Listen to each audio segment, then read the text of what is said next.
ilang days, ma'am, nagtuklap na po yung kuko, natanggal na. ma'am. Kasi very sensitive ang ano ng bata. Po, Ito, ma'am, paso yan? Parang paso po siya. Hindi ko po alam kung ano nangyari dyan. Siya lang po makakasagot niyan. Tapos yung sa dyan, tenga niya, ma'am. Ano naman yun nasa tenga? Puro dugo lang po tsaka sugat. Sagot pa nga po sa akin nang nag-refer sa kanya, ano ba ginagawa? Niyuyug-yug lang naman. Sabi ko sa kanya, Sabihin mo, ganyan. ma'am, ako magyuyugyug sa kanya. Punta siya dito. Yug-yugin siya ni Shari. Yuyugyugin ko siya, Oo. ma'am. Para alam nila yung ibig sabihin Grabe, ng yugyug. Kaya po kasi talaga ako, ma'am, kumuha ng yaya. Gawa ng, nag-aasikaso po ako ng permanent visa ng husband ko, which is sobrang tagal po. Ano ba ang nationality ng tatay? Chinese. Tapos, hindi ko din po siya kasi pwede iwan yung mga baby ko sa kanya. Gawa ng meron po siyang herniated disc po sa spine Si niya. tatay. Opo. Ilan ba ang anak ninyo? Dalawa po. Dalawa. Ito ang bunso. Actually, ma'am, may pangatlo po nagkaroon na, nasa process po ko ngayon ng miscarriage. Hanggang ngayon, nagtitake So po sorry, ako ng ng gamot. Oo. Pati po sa Mandaluyong Hospital na system po ako kasi po, December 20, nagpaalam sa akin si Katulong na magpapamassage po. Sino may iwan sa bata kung magpapamassage siya? Ako po. Gaano katagal mo na ba nakatulong ito, nagyayaya sa bata? At 1 saan month mo naman pa ito? lang po. Saan mo siya nahanap? Paano siyang... Ni-refer lang po siya sa akin ng katulong ng pinsan ko na matagal na naming Okay, so, kapitbahay po. pinagkatiwalaan natin yung katulong na yon kasi matagal na. Opo. At saka ano. Okay. So, itong yaya na ito ay 33 years old. Opo. Ah, Baling Bicol. Sa nakita natin na video tsaka mga photos, klarong-klaro siya rin na may pang-aabuso na nangyari sa bata. Madami po akong witness, attorney. Yung pagkaalis niya po sa akin ng 20, December 22 po, yung binigay ko pong contact na kapitbahay namin po, nagsumbong po siya dun sa guardhouse in front of me po. Nagsumbong po siya kung ano yung mga nakita Ano niya. daw ang nakita niya? Dinuduro niya daw po yung anak ko. Tapos, Paano niya duduruin yung bata? Eh, hindi nga baby makatayo nga pa eh. po eh. Diba? Oo, ayun nga po Hindi kaya eh. may konting ano yung... Tapos, bukod po doon, yung dito po kasi ng anak ko, attorney, nagsugat, nagnanap po yun, hindi ko na po nabidyoan kasi po ibang araw po, magkakaibang araw po. Pero po kasi, attorney, December 20, umalis siya. December 22, may So, pumasok nagsumbong siya sa sa'yo akin. ng November 14 po. 14. Opo. Okay, November 14. Itong video nakuha ng araw ng... Anong araw yan nakuha? Yung isa po is November 23, tapos December po, yung isa. So, December 8 po itong okay. isa. Kailan mo nakita? Kasi iba yung kuha siya nung araw na yon. Nabalikan mo yun at nakita mo, kailan na? Yung nagsumbong na po sa akin. Tapos yung Kasi wala ka 22 namang dahilan para Opo. i-review ang mga CCTV. Opo. Before po nun, attorney, December 14 po, first time lang po siyang nakita ng katulong ng kapatid ko, ng mga kapatid ko, pati ng pamangkin ko. Hindi niya pa po napigilan yung sarili niya. Yung December 14 po kasi na yun, yung araw po na yun, bali 1 month na po siya sa akin. December 9 po, binigay ko po yung sahod niya, gawa ng wala daw po silang pambigas. December 9 po, So, binigay advance ko na. pa. Magkano ba Opo. sweldo? 8,000 po. Laki pa. Iba pa po yung attorney, nagpapabili pa yan siya ng skincare, pati mga terno sa Shopee, attorney. Ako naman, ini-spoil ko siya. Gusto ko lang sana Kasi yung siya anak nag-aalaga siya. sa Tama. eh. Oo, kahit ako man, Opo. ganyan rin. Andito pa po yung medical niya kasi ipapatulpo daw po nila ako dahil nagkasakit siya sa akin. Attorney, andito sa medical niya, November 27, pinamedical ko siya, pina-x-ray ko siya kahit hindi naman kailangan para lang ma-sure na okay yung katawan Yes, tama. niya. Kasi kung may sakit siya, Shari, ang delikado dyan, Yung primary baby ko complex, po. doon sa bata. Tayo ba ay na-document na natin yung lahat ng mga nangyaring ito? Nagpunta ka na sa kapulisan? Ang una po, attorney, yung December 27, doon na ako nagkaroon ng time na gawin lahat in one day. Kasama ko yung anak ko, pati yung pamangkin ko. Buntis pa ako.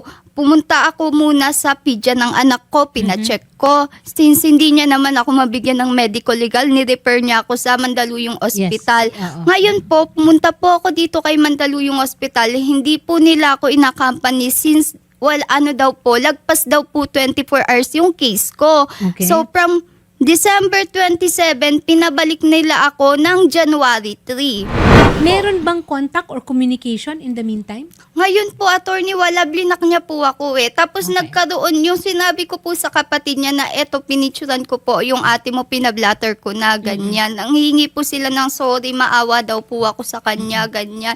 Gusto po nila, bago po nila bayaran yung advance niya po, is gumawa daw po muna ako ng kasulatan na hindi ko itutuloy yung kaso. Ngayon po, nag-ask Mrs. po and muna Mrs. ako kay Bausi. Sabi ko, pag Hindi. kunyari po ba nag-chat ako ng ganito, sabi po ni Bausi sa akin na, ma'am, pag nag-chat ka ng ganyan, ibig sabihin hindi na talaga matutuloy yung kaso. Kaya hindi ko po ginawa. Ma'am Diana, magandang hapon po. Sa ngayon po is i-request ko po yung referral po niyan, yung kaso niyo po dito sa office para yung investigators is magkaroon na po ng initial info. Okay. And then para maumpisahan po natin ang investigation po sa kaso, ma'am. Ma'am Diana, medyo matagal na yung pangyayari eh. Yung CCTV footage nila, November and December. The last one was December 14. And I'm sure pati yung injuries ng bata, baka yung iba naghilom na ngayon, hindi po yata nagkaroon ng agad-agaran na physical examination. Would this be sufficient, do you think, to convince the prosecutor na kasuhan yung suspect? I-prepare natin, ma'am, yung kaso. Okay. And then dalhin natin kay fiscal kung anong magiging assessment niya. So kailangan po namin yung videos and then makuhanan ng salaysay statement po yung mga witness po natin. Okay.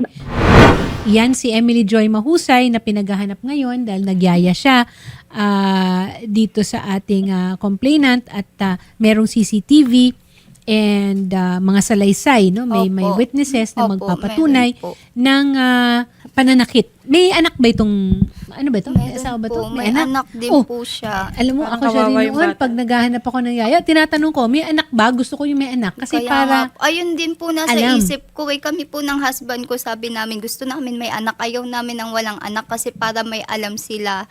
Pero ganun po. Pero paano nangyari yun dun sa kuko, ma'am? Ba't daw niya tinanggal yung kuko ng Ma'am, anak mo? actually may picture po ako niyan. December 3 po, Ba't nagnana dahil? siya. Tapos, sabi ko, te, anong nangyari dito, baka te? naipit yun or inipit Sabi niya, ewan ko, di ko alam.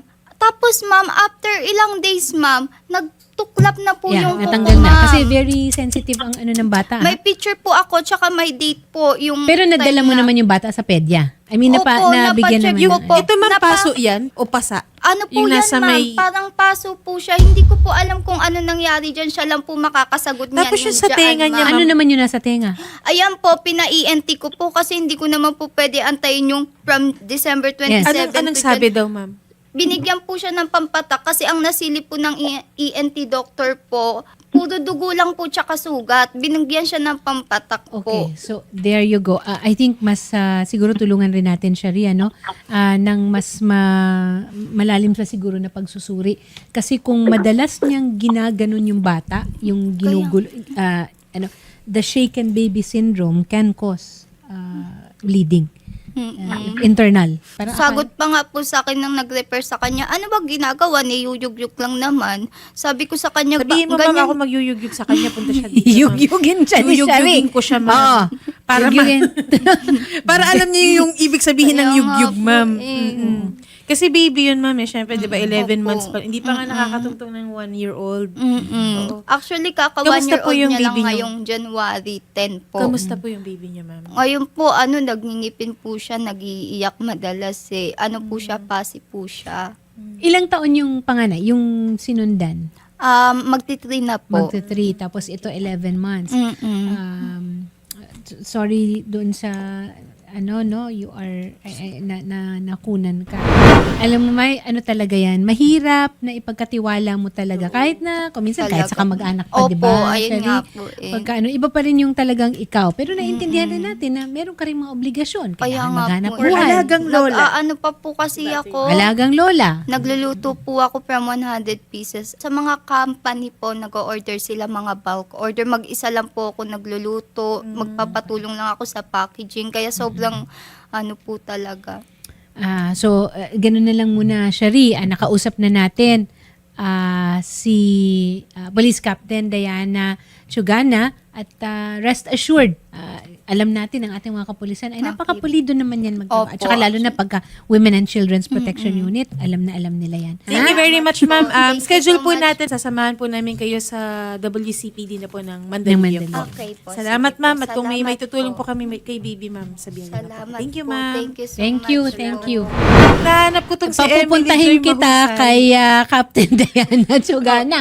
Unang yuyugyug sa'yo, si Captain Chugana, tapos ako susunod na yuyugyug. Di, mauna ka na. Ibibigay, Pwede naman ipapaubaya na sa'yo. Para alam nila yung ibig sabihin ng yuyugyug.